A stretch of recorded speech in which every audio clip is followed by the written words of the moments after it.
I carried the cake carefully against my chest, one hand balancing a small bouquet of lilies I had cut from my own garden that morning. The air still smelled faintly of rain, and the street was slick under the soft glow of porch lights. My knees ached from the walk up the driveway, but I felt a thrum of anticipation. 70 years old, and yet I still wanted nothing more than to see my granddaughter's smile when I handed her the chocolate cake I had baked still warm in the center. Claudine's house looked lively from the outside. Cars lined the curb, unfamiliar plates from neighboring towns. Through the curtains, I could see faint movements, flashes of color balloons bobbing. Music pulsed against the windows, muffled but distinct. I quickened my step, thinking perhaps I'd misread the timing. Maybe the party had already begun, and I was simply late. I knocked gently with my elbow, careful not to tilt the cake. At first, no answer came. Laughter burst from within, a high-pitched squeal of children, the chatter of adults raising glasses. I knocked again, louder this time. The door cracked open, and Claudine's face appeared. Her expression pinched tight. "Mother," she whispered, glancing quickly over her shoulder. "Why are you here?" The question struck me harder than the wind cutting across the porch. "It's Isla's birthday," I said, steadying the flowers in my arm. I thought I'd come." Her eyes darted past me as though afraid someone might see. Behind her, the hall flickered with strings of pink and silver streamers. I heard Isla's voice squeal, "Make a wish," and the collective cheer that followed. Claudine stepped out just far enough to block the view, her perfume sharp and cold. "Don't come in, Mother. I've just cleaned." "You'll ruin it." The words fell like stones, one after another. My arms stiffened under the weight of the cake. Before I could answer, she shut the door with a soft but final click. The lock slid into place. I stood there on the porch, the bouquet trembling in my hand. Through the door came the muffled chorus of "Happy Birthday," followed by applause. I imagined Isla's little face glowing in the candlelight, her small palms clapping together, completely unaware her grandmother stood outside in the cold. The lilies slipped, and I caught them against my hip. I swallowed hard, trying to keep my voice steady. "Claudine," I whispered at the wood, though I knew she wouldn't open again. My own daughter had barred me from the joy of my granddaughter's day. The porch light flickered, buzzing faintly. Across the street, Mrs. Pennington from next door stepped out to smoke, her robe pulled tight. She squinted through the darkness at me, recognition softening her eyes. "Oh, Euphoria," she said, her voice carrying across the damp air. "I thought Claudine said you didn't care to come. She told everyone you were too busy for birthdays these days." The words dug deeper than the cold night air. I managed a nod, forcing a polite smile, though my throat had closed around the truth. Too busy, I had baked a cake, carried flowers from my garden, walked all this way on aching knees. I wanted nothing more than to sit in that living room, to see Isla's grin, to press a kiss to her crown of curls. Instead, I was painted as indifferent, erased from the picture, before I had a chance to step inside. Mrs. Pennington retreated back to her house, leaving me alone on the porch. The cake felt heavier by the second, absurd in its perfection, a symbol of a love refused. My breath came uneven, fogging in the dim light. For a moment, I considered knocking again, raising my voice, insisting I had the right to celebrate my own granddaughter. But the laughter inside swelled, drowning out any sound I might make. I realized I was not simply unwelcome, I had been erased. I turned slowly, carrying the cake, back down the driveway. The lilies drooped in the night air petals, bruising where I'd held them too tight. With each step, the music faded, replaced by the steady beat of my own heart, heavy and sure. By the time I reached the corner, the truth had settled deep. I was not wanted there. And if I was not wanted, then perhaps it was time to want something different for myself. I carried the cake back to my own kitchen, set it on the counter, and stood staring at it until the frosting blurred. The lilies I had brought wilted in their paper wrapping, drooping like my shoulders. I should have thrown everything away, but I couldn't. It felt like throwing away a part of myself, another piece Claudine had already stripped from me. That night, sleep would not come. I lay in bed staring at the faint outline of the ceiling fan. My mind, as it often did in moments like this, wandered backward. The sting of Claudine's voice. "Don't come in, Mother. You'll ruin it," echoed against the words I had heard as a girl, spoken by different lips, but carved from the same stone. I was 16 when I first said out loud that I wanted to be an architect. I had sketched the outline of a house in one of my school notebooks, a home with soaring windows and a sweeping staircase. My teacher told me I had talent, that I should pursue it. When I showed my parents, my father barked a laugh that chilled me. "No one needs a daughter who draws buildings. You'll marry Eudora. That's the only structure you need." My mother nodded her agreement, pressing another chore list into my hand. "Dreams don't feed families," she said. "Husbands do." The memory of that kitchen, the smell of boiled cabbage, the clatter of dishes, remains sharper than most. I had wanted to argue, but the words stuck in my throat. Their lessons were dressed as wisdom, but they were only shackles. I obeyed. I set aside my sketches, folded away my notebooks, and let the dream die quietly in the drawer of my nightstand. Soon after I married Samuel, a man who wanted a wife who would not question. I learned how to smooth sheets, stretch a dollar raise. Children keep the household humming like a machine. The only blueprints I touched were the ones I laid across the kitchen table, mapping out grocery lists and bills. And yet the ache never left me. Whenever I passed a building under construction, I slowed my step, imagining how I might have designed it. My heart always beat faster. In those moments, like it was reminding me of something I'd buried, but never killed. Sitting in my darkened room after Claudine's dismissal, I recognized the same sharp edge. My daughter had grown into her own version of authority, dressing cruelty in the costume of a lesson. To her, barring me from her home was a form of control, an assertion that she knew best. "Don't come in. You'll ruin it." How familiar those words felt. How closely they echoed the voices of my own parents. "You'll marry. That's all you'll ever need." The weight of generations pressed on me. I had given up my own future so that Claudine might have hers. And yet she had no gratitude, only disdain. I was not a mother in her eyes anymore, not a woman with a name, a history, a heart I was baggage. Something to be set aside when it no longer suited her. I rose from the bed and opened the jewelry box that had gathered dust on my dresser. Inside lay the small brass pendant I had worn for years, a key shaped by Samuel's hands in his workshop when we were newly married. A key for luck, he had told me, sliding it onto a chain.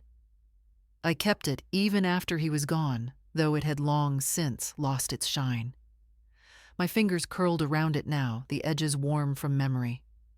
The key had once felt like a charm to protect me, but in the stillness of that night, I wondered if it was also a reminder of doors I had never opened, of places I had never stepped into because I was told not to.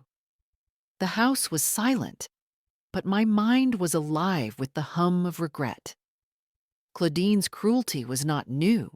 It was only the latest verse in a song that had played all my life, and I began to wonder how much longer I would keep dancing to it when all along I had carried a key of my own. 3 days passed before I gathered the courage to try again. I told myself it would be different this time. I packed 2 paper bags with groceries. Fresh apples bred a jar of honey I'd bought from the farmer's market, even a tin of Isla's favorite cocoa. The weight of the bags steadied me as I walked up the narrow sidewalk to Claudine's front porch. My knees protested, but I pushed through. A mother shouldn't have to think twice about visiting her child. The house was quiet from the outside, unusually so. Curtains drawn tight, no music, no children's laughter. I shifted the bags, balancing them against my hip as I knocked, my hand pressed flat against the door, waiting for the sound of footsteps. Nothing. I knocked again, firmer this time. Still nothing. I leaned close to the glass pane, hoping to catch a glimpse of movement inside. The living room lamp was off. The curtains had been pulled so tightly that no sliver of light escaped. My heart sank. She was home. I knew her car was parked in the driveway, but she would not open. The groceries seemed heavier by the minute. Rain began to fall, light at first, then harder, drumming on the awning above the porch. A chill ran through my coat, damp seeping into the fabric. I stood stubbornly, unwilling to believe this was happening again. I shifted my weight, the wet paper bag groaning at the seams, apples threatening to spill across the step. From the sidewalk, a voice startled me. "Oh, Eudora." I turned and saw Mrs. Hensley, a family friend who had known Claudine since childhood. She held an umbrella above her neat hair eyes, squinting with pity. "You're here again," she said softly. "I thought Claudine told you." She stopped biting her lip. "Told me what?" My voice cracked. That you're too much trouble now. That she needs space. That's what she said when we asked about you at the party." Too much trouble. The words cut deeper than the cold rain. I wanted to argue to defend myself, but my throat closed around the truth. This wasn't a misunderstanding. This was a choice she had made. I turned back to the door, dripping wet, clutching groceries that suddenly felt absurd in my arms. Bread, honey, cocoa, all the tokens of love I had carried for decades, useless, now unwelcome. I pressed my forehead briefly against the wood of the door, the rain mixing with tears I refused to acknowledge. Mrs. Hensley lingered a moment before shuffling away, leaving me alone with the storm. The bags finally gave way, the bottom of one splitting open. Apples tumbled onto the wet porch, rolling into puddles. I bent slowly, aching to gather them, but the damage was done. The bread soaked the honey jar. Cracked, the cocoa box collapsed. There, I stood, drenched coat, clinging to my skin, clutching ruined groceries. For the first time in my life, I felt the full weight of being unwanted by my own child. It wasn't just neglect, it was dismissal. A closing of the door, both literal and final. A sound left me then, not quite a sob, not quite a sigh, but something raw from deep within. I whispered words I had never dared to say, not to my parents when they crushed my dreams, not to Samuel when he silenced my voice, not even to Claudine until now. Never again. The rain fell harder, as though sealing my vow. I set the groceries down on the porch, straightened my back, and walked away without knocking a third time. Each step carried me farther from humiliation, closer to something I could not yet name. By the time I reached the corner, I felt lighter, empty-handed, soaked to the bone, but lighter. Somewhere inside me, a door had shifted, one that might finally lead elsewhere. The rain had barely dried from my coat when I returned home that evening, though the heaviness in my chest lingered longer than the storm. I set my sodden shoes by the door, hung the dripping coat on its hook, and sat down at the kitchen table in silence. The house hummed with its familiar emptiness.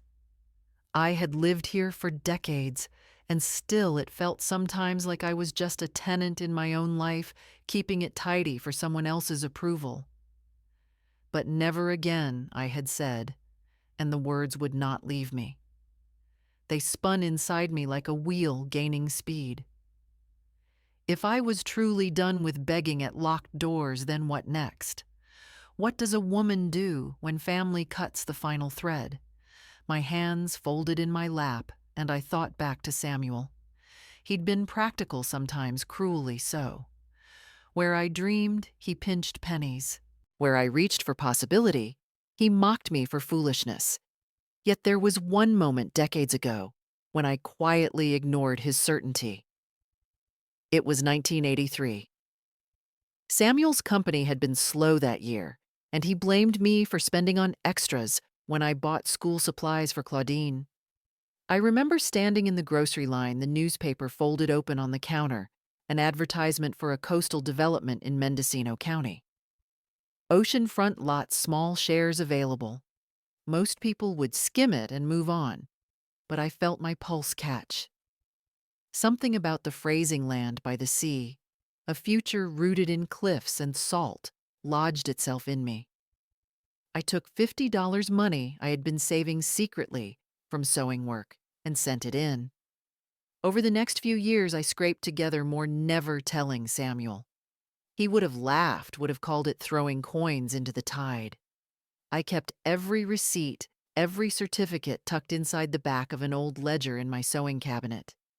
When Samuel found me sorting papers one night, I told him it was just household records.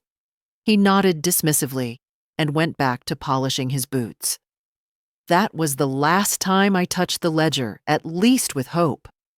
Life pressed forward, and I stopped expecting anything from that quiet rebellion of mine. Now, after being shut out twice by my own daughter, the memory returned sharp as glass. The ledger. Did I still have it? I rose from the table and crossed to the cabinet, my pulse quickening. I opened the bottom drawer, pushing aside stacks of fabric and old ribbons, until my fingers brushed the edge of cracked leather. I pulled it out, dust rising in the lamplight. My hands trembled as I opened the cover pages, filled with my small, steady handwriting, groceries, sewing expenses, dates. Then, near the back, folded slips of paper, the shares.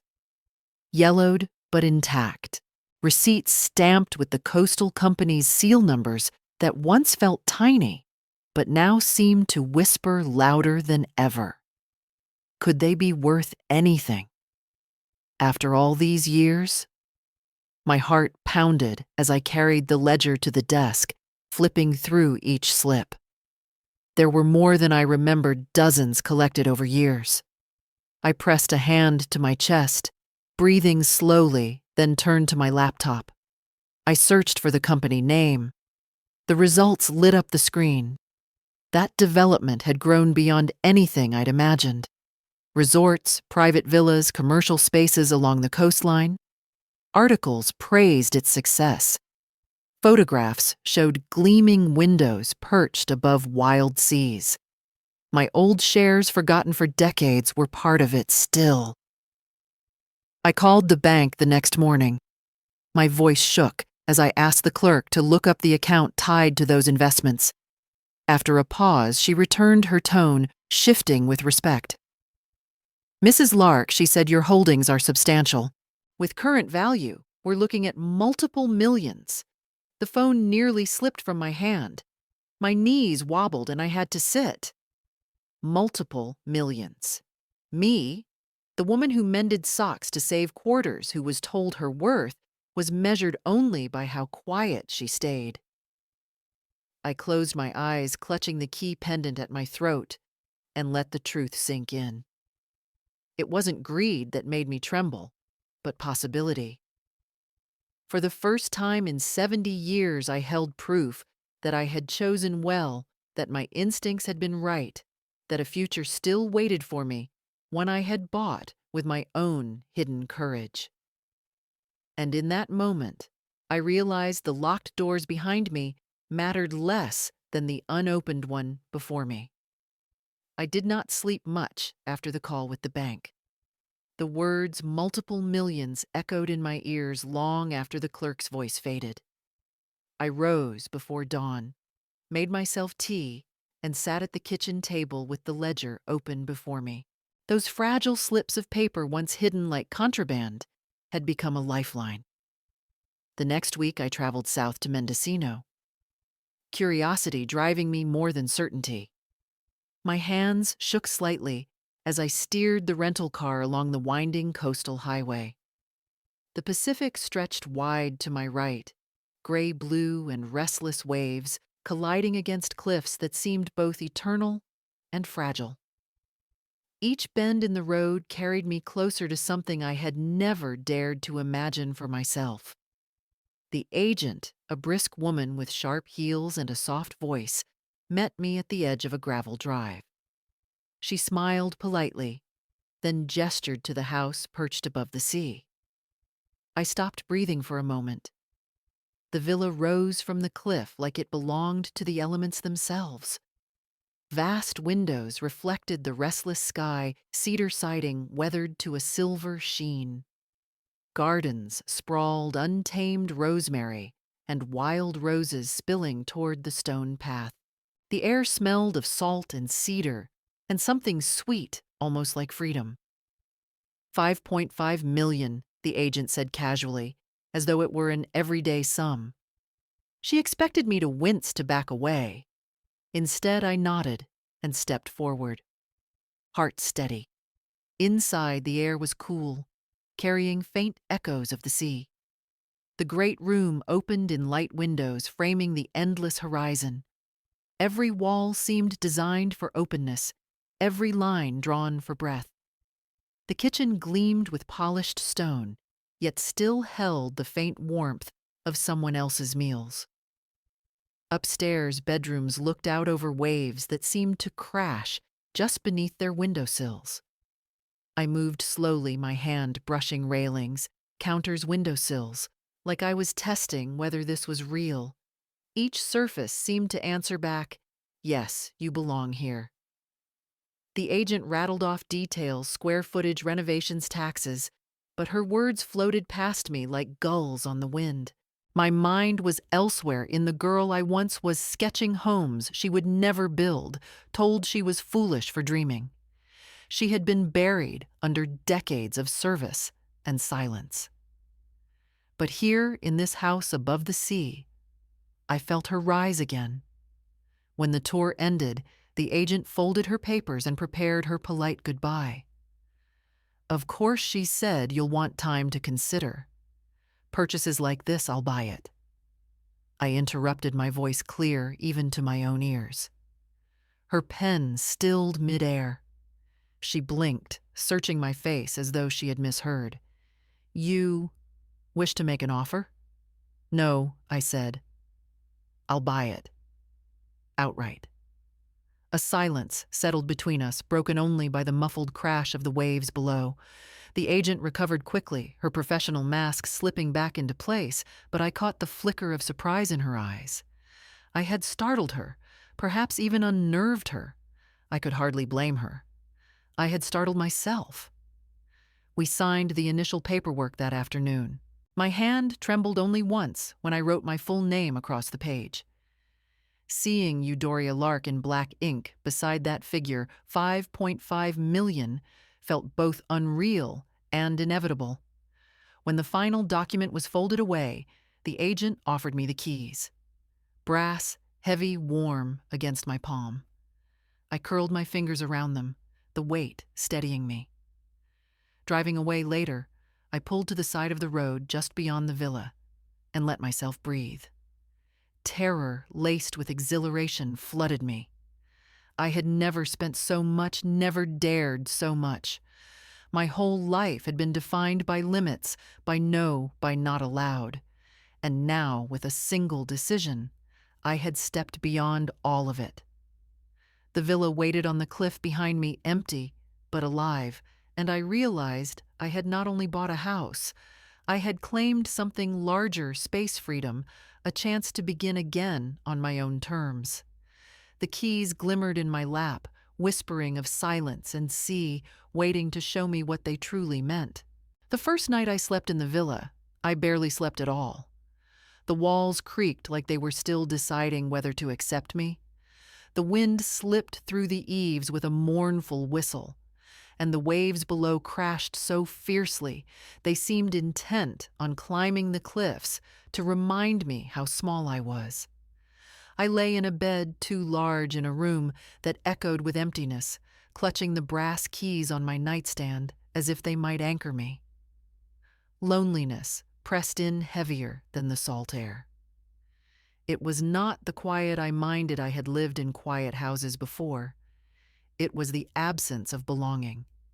The space was magnificent, but it did not yet know me, and I did not yet know it. By morning, I resolved to make it mine. I began with small acts, the sorts of things I had done all my life, though they felt different here.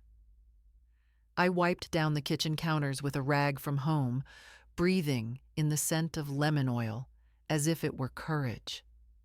I opened windows until the whole house filled with sea air.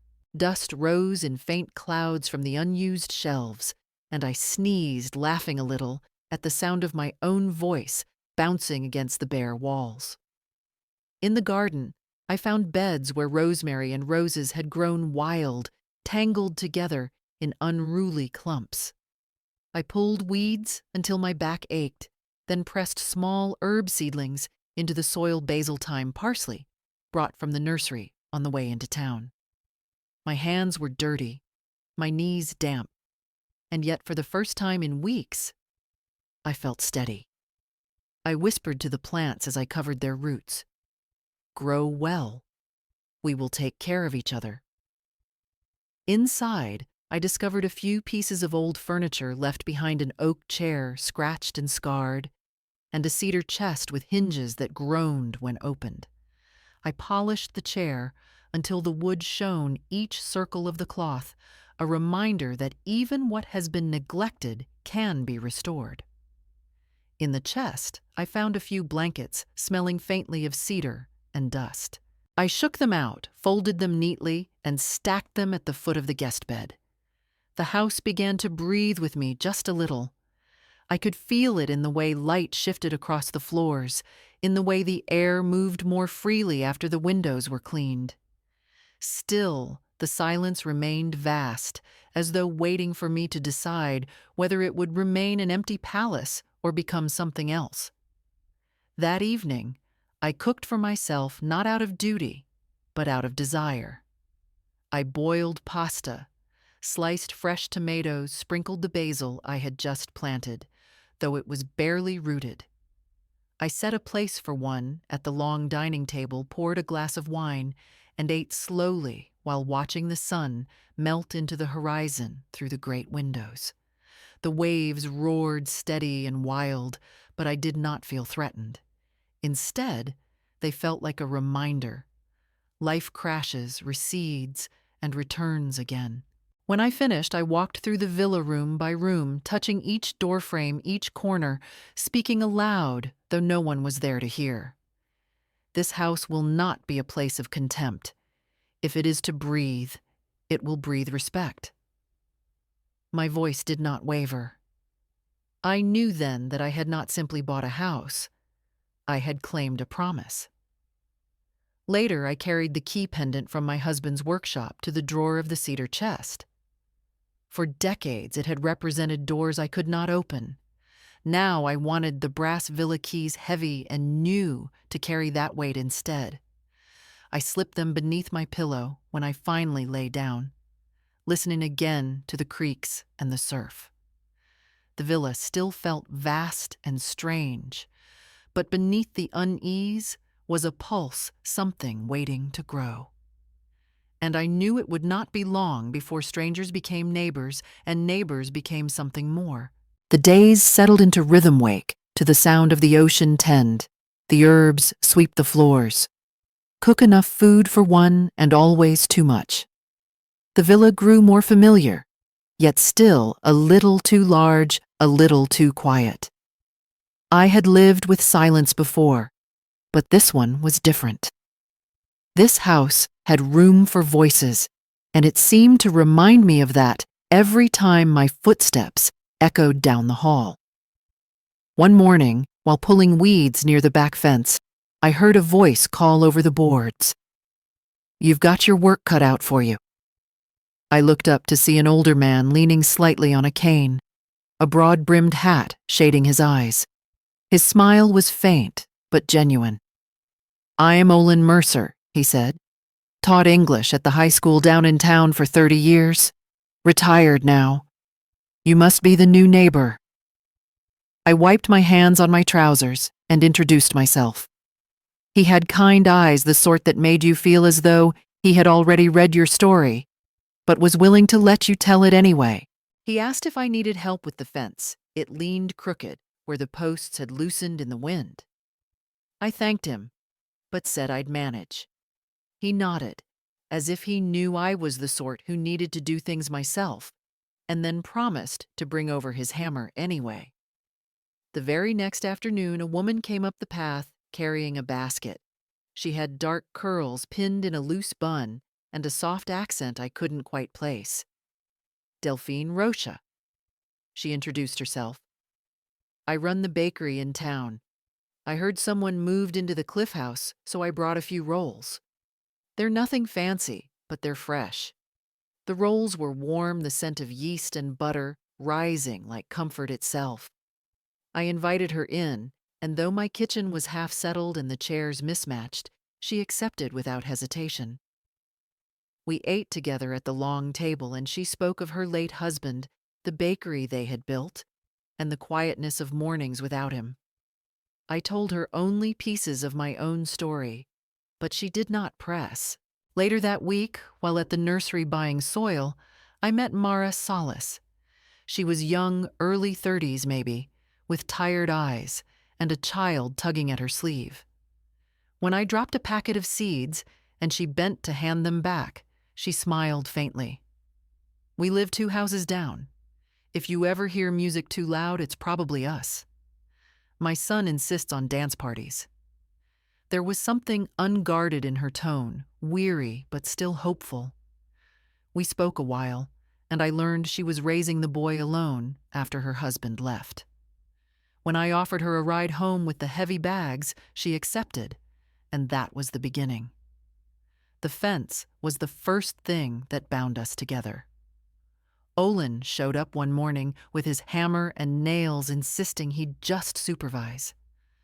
Mara brought iced tea, and Delphine came later with a tray of scones. By afternoon, the fence stood straighter than it had in years, and we lingered in the garden long after the tools were put away. Meals followed. Sometimes I cooked soup and invited them over. Other times Delphine brought bread, or Mara shared a casserole. Olin told stories of his teaching days, his voice carrying both humor and wisdom. Delphine laughed easily, her hands always busy slicing, serving, tidying. Mara's boy darted through the villa halls like sunlight, filling corners with the sound of life. I found myself smiling more than I had in months, perhaps years. Their presence softened the edges of loneliness I had carried like armor. None of them owed me anything. None of them shared my blood, yet they showed up without judgment, without condition. One evening, as the 4 of us sat on the terrace, watching the sea turn gold with sunset, I realized the house no longer felt so empty. It was still vast, still echoing, but now those echoes were filled with voices, with laughter that had chosen to stay. And I began to understand that family was not only something you were born into, it was something you could gather piece by piece if only you opened the door. Word travels quickly in a small town, even faster, when it carries the scent of scandal. I knew it was only a matter of time before Claudine found out about the villa. Still, when Delphine arrived one morning with a troubled look and a newspaper folded under her arm, I felt the old sting before she even spoke. "They're talking," she said, gently sliding the paper toward me. "About you." There it was in neat black print: local woman flaunts, seaside fortune, estranged from family. The words burned. I read the lines that followed quotations from a close source who claimed I had bought the house to draw attention, to shame my daughter, to parade money I didn't deserve. Though Claudine's name was never mentioned, I could hear her voice behind every phrase. I pushed the paper away, my hands trembling slightly. "She wants people to believe I did this out of spite," I murmured. Delphine set her hand over mine. "People who matter know better." Later that day, Olin stopped by with a stack of books for me. He had already heard the gossip, of course. "Flaunting wealth," he scoffed. "If she saw how hard you've worked in that garden, she'd know better. Respect isn't built on rumor. It's built on what we see with our own eyes." And Mara, when I mentioned it to her, only shook her head. "You gave me a ride when you barely knew me. You let my boy run wild through these halls without complaint. That's not flaunting. That's generosity." Their words comforted me, but they couldn't erase the ache. Claudine had not only shut her door on me, she was determined to drag my name through every other door she could find. Blood, it seemed, was no shield against betrayal. Still, the villa itself became my refuge. Each day, I worked with my hands, shaping the wild garden into something living, something that reflected who I was becoming. Neighbors stopped by to offer cuttings of lavender, a tray of seedlings, a handful of advice about pruning. They saw me not as a woman flaunting fortune, but as one building a home. The contrast struck me deeply. My own daughter twisted my life into a story of vanity, while strangers' people with no obligation offered respect without hesitation. It was a strange grief to realize love could fail so completely in one place and flourish so easily in another. One evening, as I swept the terrace, I caught myself whispering aloud, "She can't take this from me." The words startled me, but they steadied me too. Claudine could spread whatever stories she liked, but the truth lived here in the soil. I tended in the meals I shared, in the laughter that echoed through these rooms when friends gathered. And so I held fast. When whispers reached me, "She bought that villa for pity, she's showing off because she's lonely," I let them wash past like waves against the cliff. I had been silenced for too long to let slander rule me now. One night, Delphine invited me to her bakery after closing. She poured tea, slid a slice of bread across the table, and said, "Do you know what? I think Euphoria people talk because they don't know what strength looks like. They mistake courage for vanity. Let them talk. You keep living." Her words sank into me like warmth. I walked home along the darkened street, the sea's voice carrying up from the cliffs. My heart still hurt, but it no longer shook. The villa stood waiting for me, windows lit like lanterns against the night, and I knew I had chosen correctly. Claudine's gossip might reach ears, but my truth would take root here in stone and soil, in the respect that grew daily from those who chose to stay. The rumors did not stop, but I stopped waiting for them to. Claudine's voice followed me in fragments, secondhand stories, sideways glances from townsfolk who weren't sure which version of me to believe.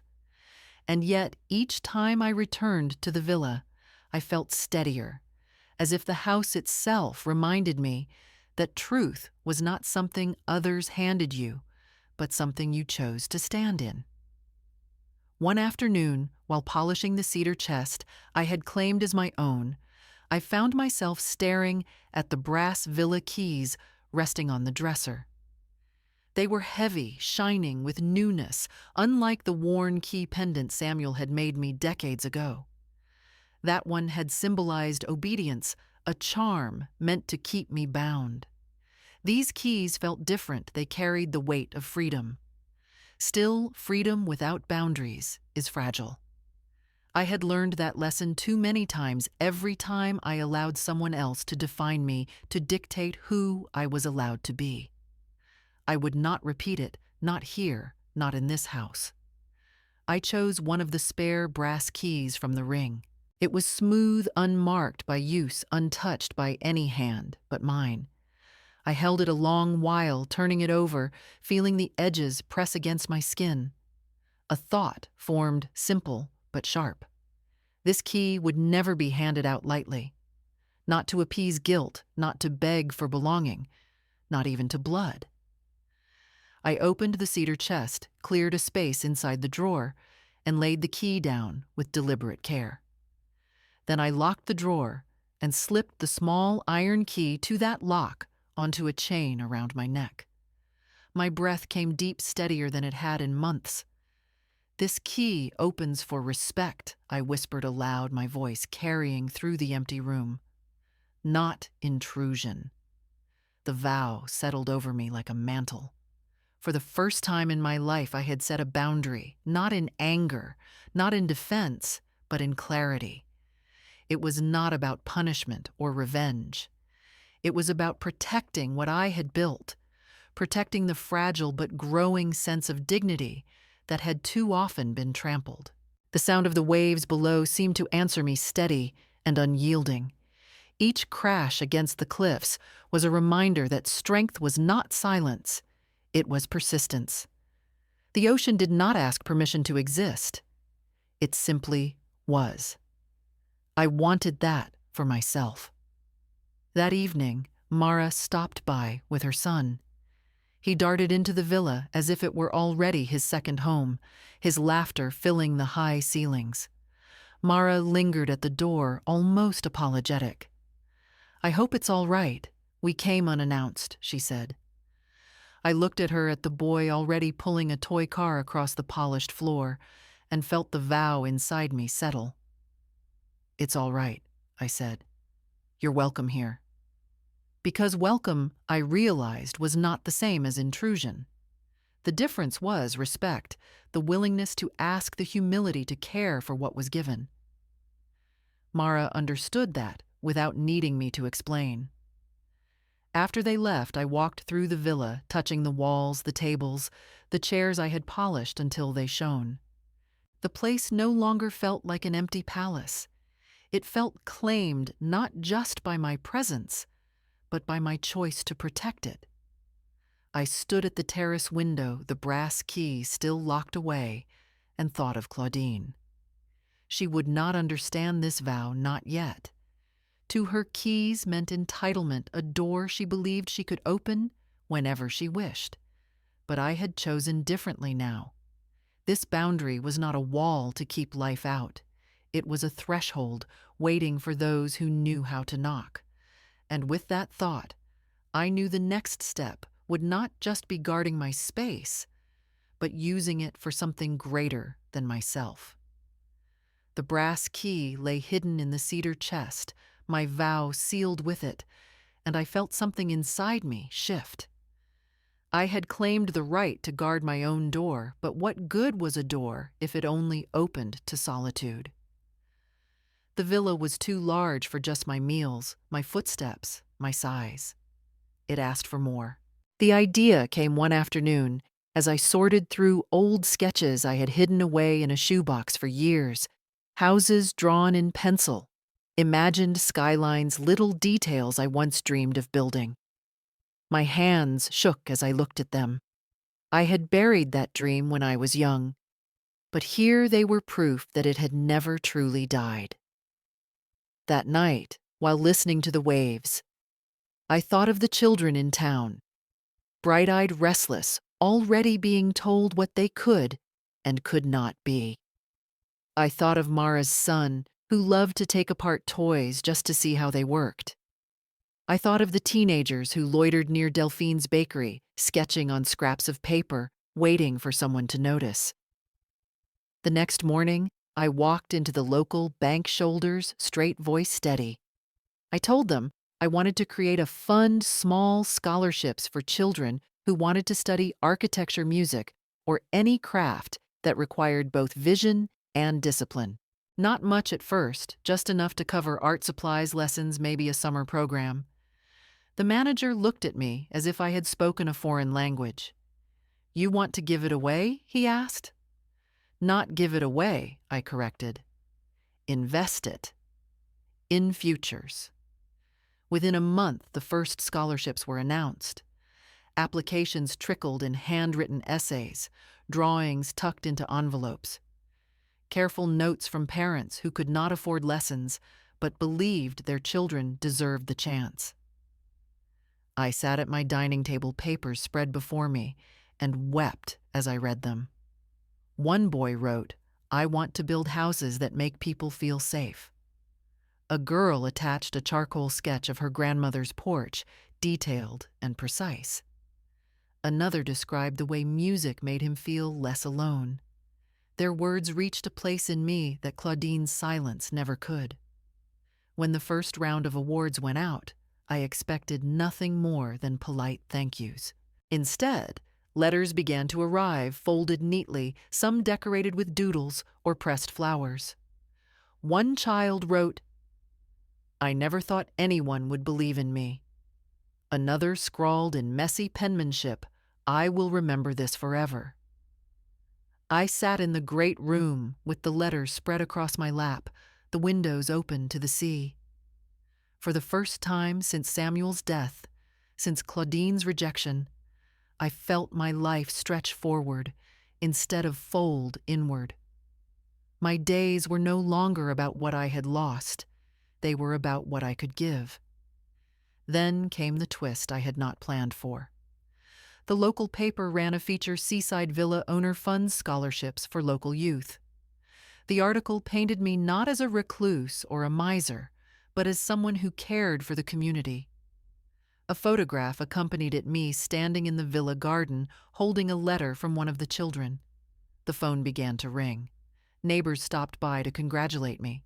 Delphine baked a cake in my honor, though she insisted it was just because. Olin declared I had done more for the town in a month than most politicians in years. I tried to smile through it all, but part of me trembled, because I knew Claudine would see it too. And she did. A neighbor mentioned she had been overheard in town, her voice sharp with anger. "My mother just wants pity. She's using money to make herself look noble." I felt the words like a lash, familiar and cruel. But this time, they did not undo me. I looked down at the letters still spread across my table, the children's words pressed into paper, and I knew the truth was heavier than any rumor.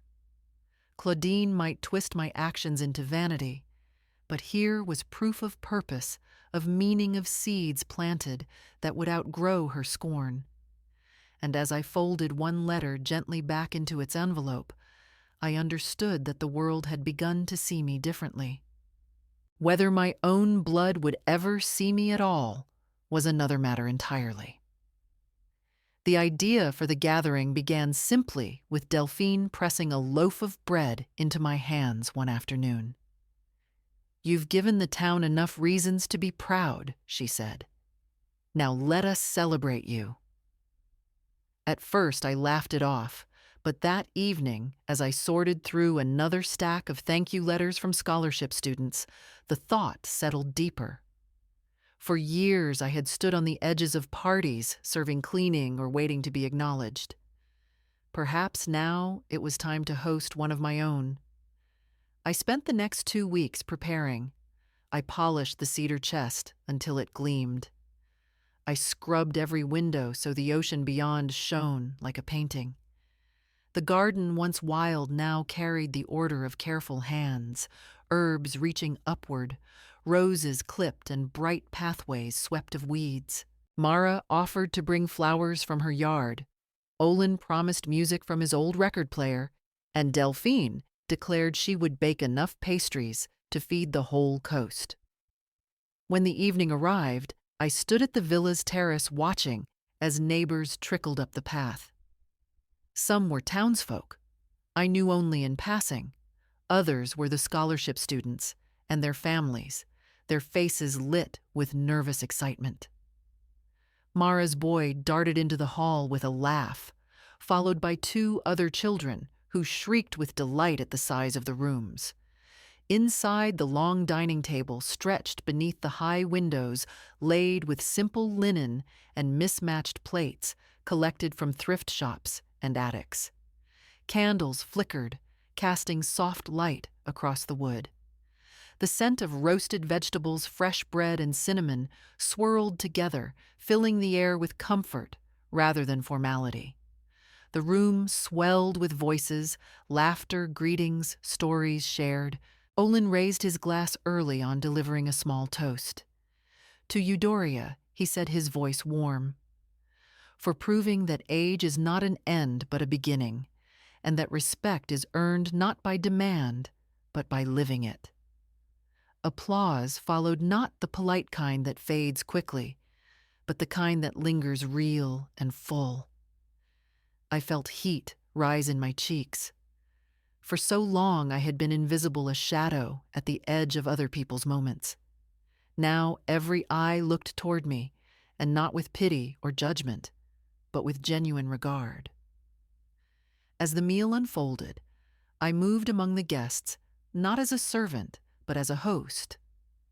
Children showed me drawings they had brought, one girl holding up a sketch of the villa, with the words, "Thank you," scrawled across the bottom.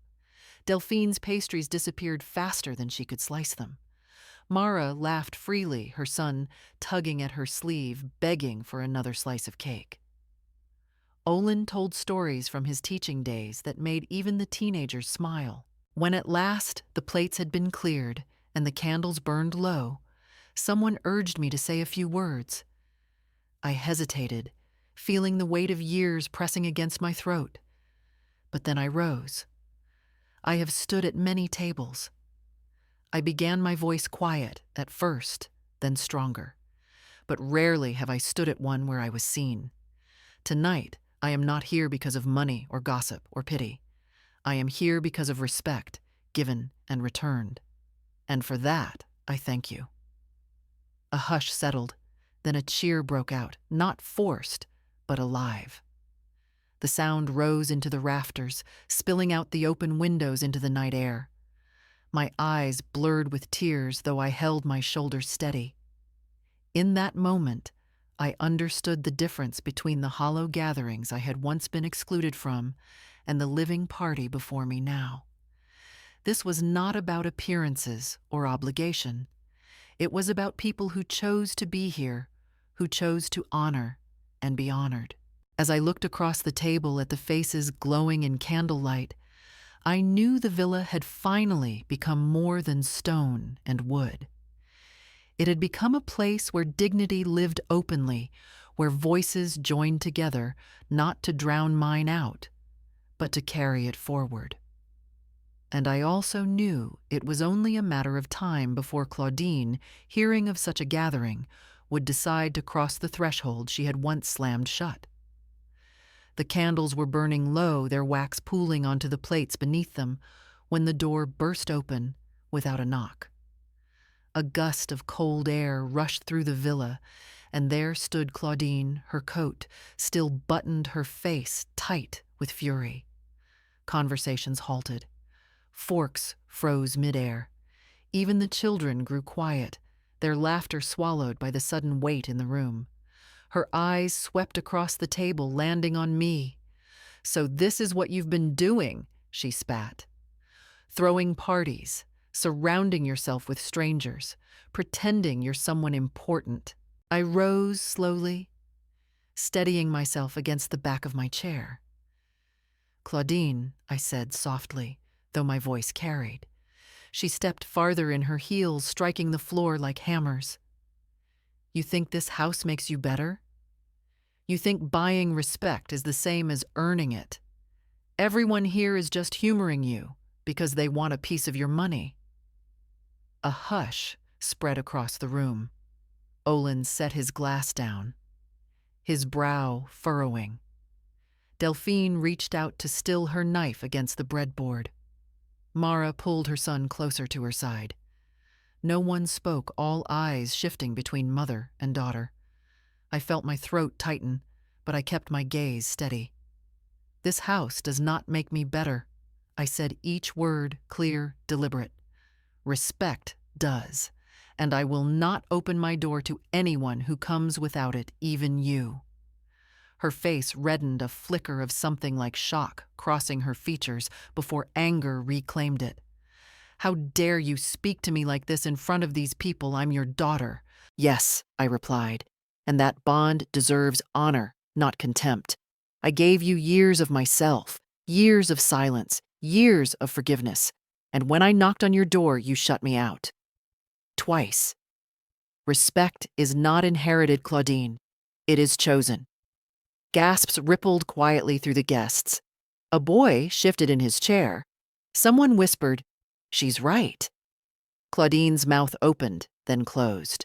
Her fists clenched at her sides. "You're humiliating me." "No," I said, my chest rising with a steadiness I hadn't known I carried. "You brought humiliation when you decided I was unworthy of my own family. What you see here tonight is not humiliation, it is dignity." For a moment, the room seemed to hold its breath.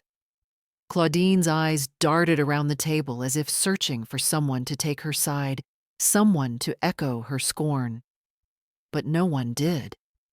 Olin's gaze was stern.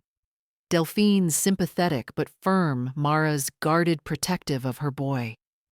Claudine stood alone in her fury. She straightened her coat, her lips curling into a bitter line. "You'll regret this," she said, though the words trembled. Then she turned sharply, her heels striking the floor as she stormed out the way she had come, the door slamming so hard the candles quivered. For a long moment, no one moved. The villa seemed to echo with the absence she left behind. Then Delphine quietly rose and began pouring tea into cups. Olin cleared his throat and spoke gently. "Well, I believe the evening still belongs to you, Euphoria." Laughter, tentative at first, then warmer, broke the silence. The children began to chatter again. Plates were passed, glasses raised. Slowly, the hum of life returned to the table stronger than before. I remained standing, my hands resting on the back of my chair, my heart pounding but steady. For once I had not shrunk under Claudine's anger. I had met it, faced it, and refused to bend. The eyes around me did not look with pity or judgment, but with respect, the kind I had vowed to protect. And as I sat down again among them, I knew the confrontation was not an ending, but the beginning of something harder, living with the truth she could no longer deny.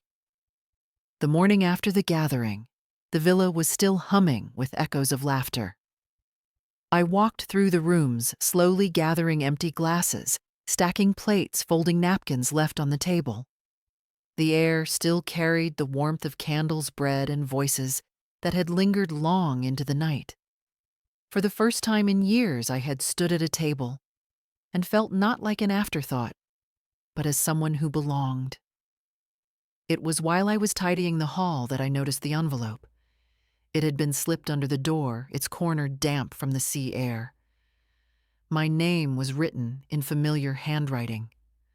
Sharp strokes, heavy pressure. Claudine. I stood there a long while, the letter in my hand, as if it might burn me. My instinct was to open it immediately to see what words she had chosen this time. But something in me hesitated. I carried it to the desk in the study, set it down, and sat in the chair opposite it.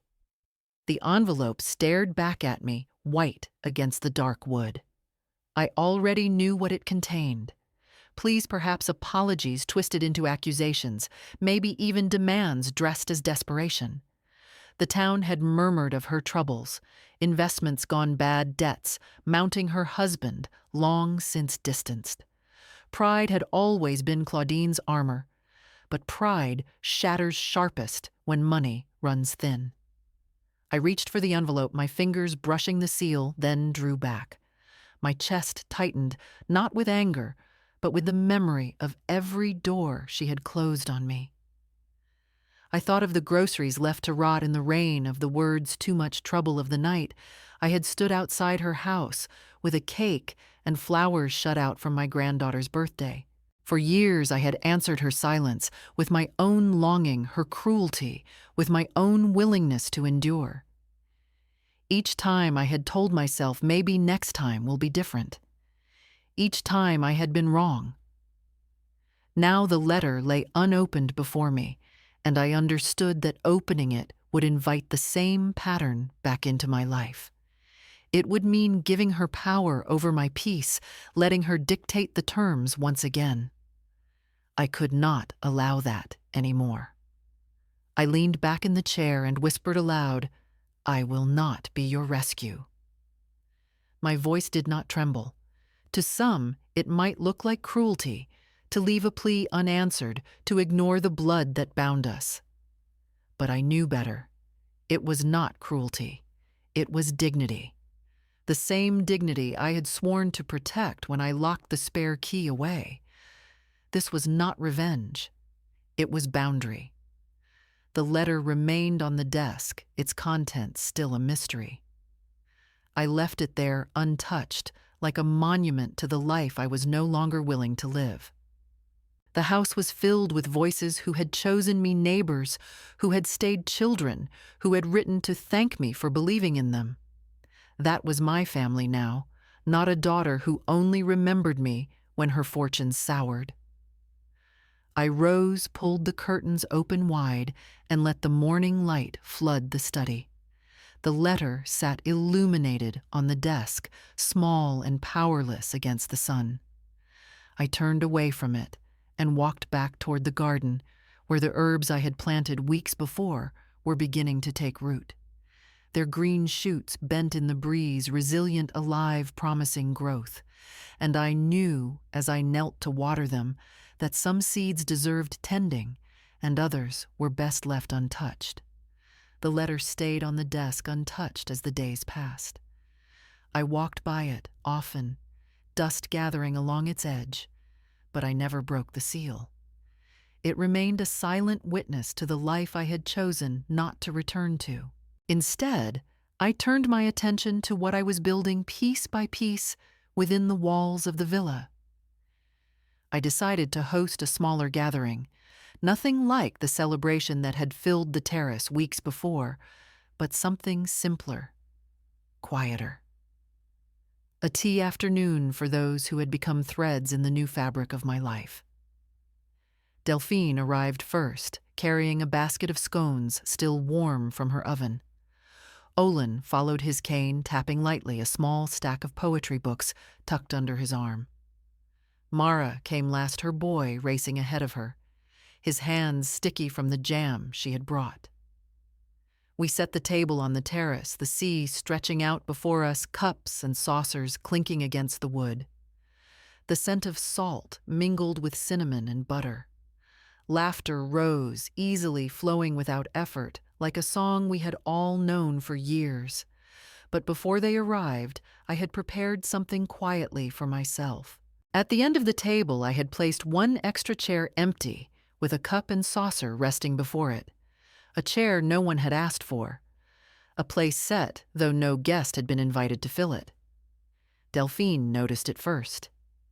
Expecting someone else, she asked gently, her eyes kind. "No," I replied, pouring tea into her cup. "That chair is for anyone who chooses to knock with respect. It will stay empty until then." She nodded slowly, understanding without the need for more words.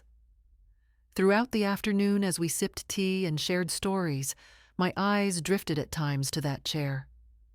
It stood there in silence, a reminder of the boundary I had drawn, but also of the possibility I still allowed. I had not closed the door forever. I had only chosen to guard it. The chair was not for Claudine as she was, but perhaps for who she might one day become if she learned what respect meant. Or perhaps it would be filled by someone else entirely, someone I had not yet met.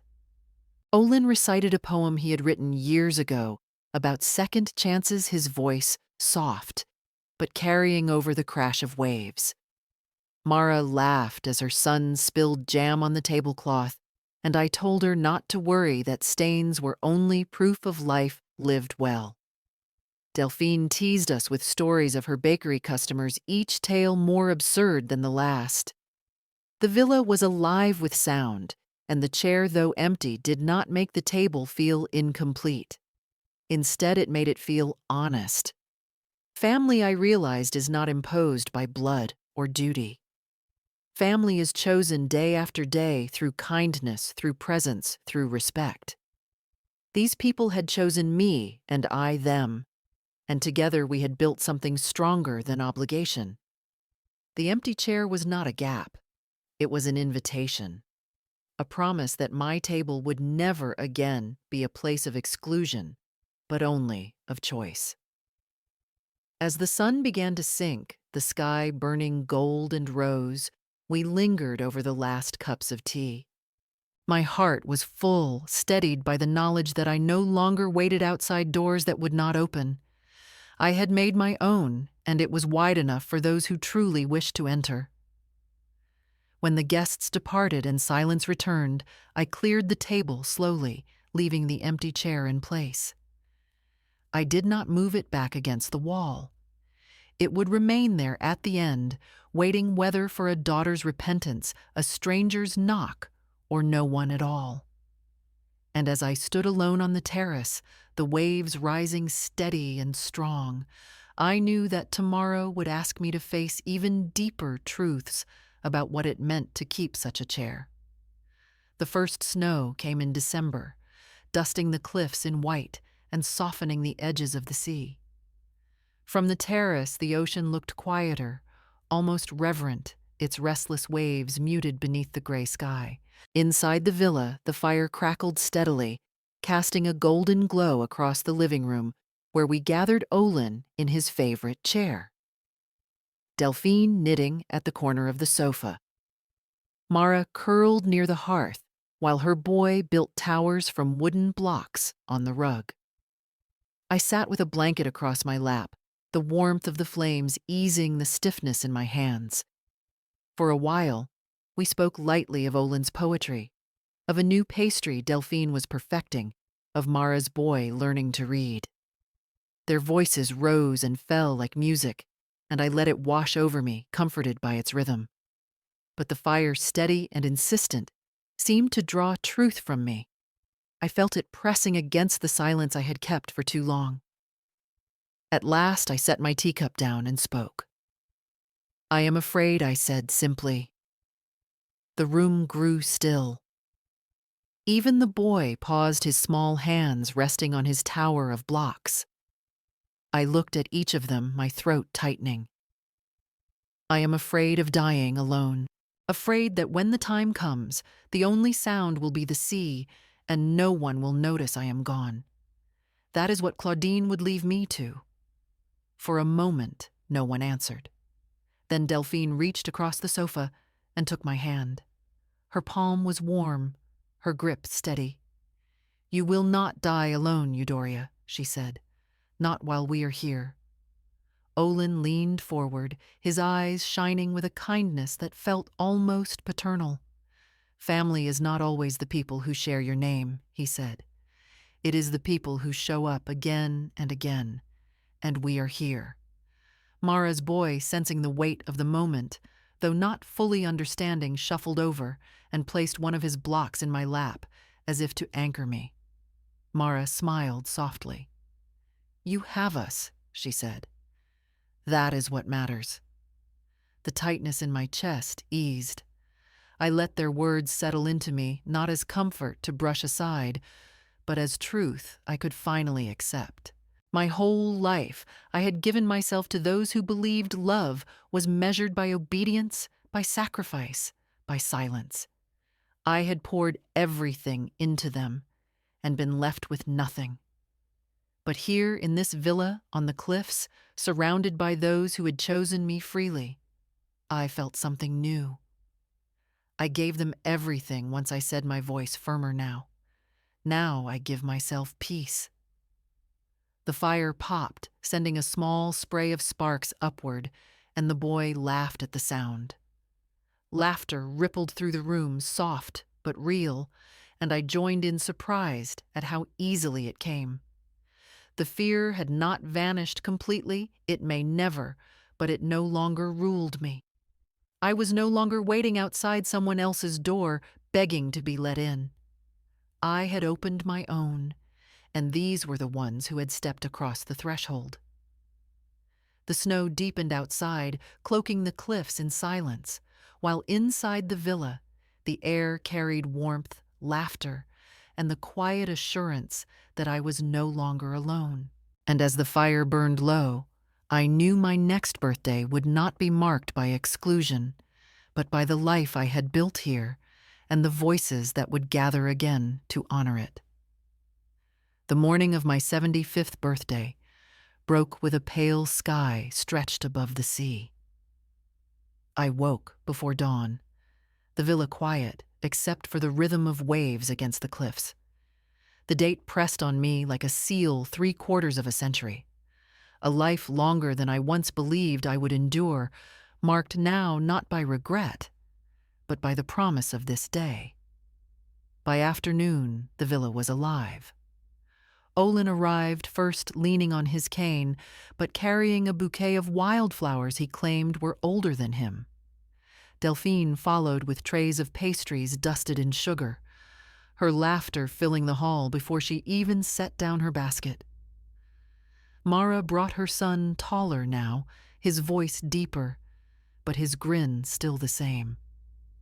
Neighbors streamed in voices, mingling with the scent of roasted food salt air and anticipation. But the guests I waited for most came last, the children I had once helped through scholarships. Now young adults, they walked up the path with letters in hand, their faces shining with the hope I had once only dreamed of. Some had studied architecture, others, music, a few simply carried gratitude etched into their posture. They filled the villa with energy, their presence proof that seeds planted in respect could grow into something unshakable. As evening fell, we gathered in the great room. The long table stretched beneath the high windows lit with candles whose flames flickered like tiny beacons. I stood at the head, my heart thundering not from nerves, but from the weight of what I carried. I reached into the cedar chest beside me and withdrew a small box. Inside lay a handful of brass keys polished until they gleamed. The room hushed as I lifted them, their weight familiar, their meaning newly born. I looked at the students, at the neighbors, at the friends who had become my family. These are not just keys, I said, my voice steady. They do not open every door, and they are not given without meaning. They are symbols. These open doors built on respect, on kindness, on choice. They are reminders that love without respect is nothing but debt, and respect, true respect, is what sustains us. I placed the keys one by one into the hands of the students, their fingers curling around them as though I had passed on more than metal. Their eyes shimmered in the candlelight, and I saw my younger self reflected in them, the girl who once dreamed of designing homes, who was told no, who carried her sketches in silence. At last, that girl had spoken not with drawings, but with action. Applause rose unforced, swelling through the villa like a tide. Laughter followed glasses, lifted voices joining in song and cheer. Mara's sun lit the first firework outside the streak, soaring into the night, exploding in gold above the cliffs. More followed, scattering the sky with light, until the ocean itself seemed to reflect 1,000 suns. I stood at the window, watching the sparks fade into the sea's dark embrace, and felt the house trembling with life behind me. Every corner that had once been empty now pulsed with voices, footsteps, and laughter. When the noise subsided, I touched the chain around my neck, where the small iron key still hung the key to the drawer where one brass key remained locked away. It was not for giving. It was for remembering. "I still keep a spare key," I whispered, though no one but the waves could hear. Respect, first entry second. And with the villa filled the cliffs alight and my heart steady, I knew I had finally built not just a house, but a home. Outline.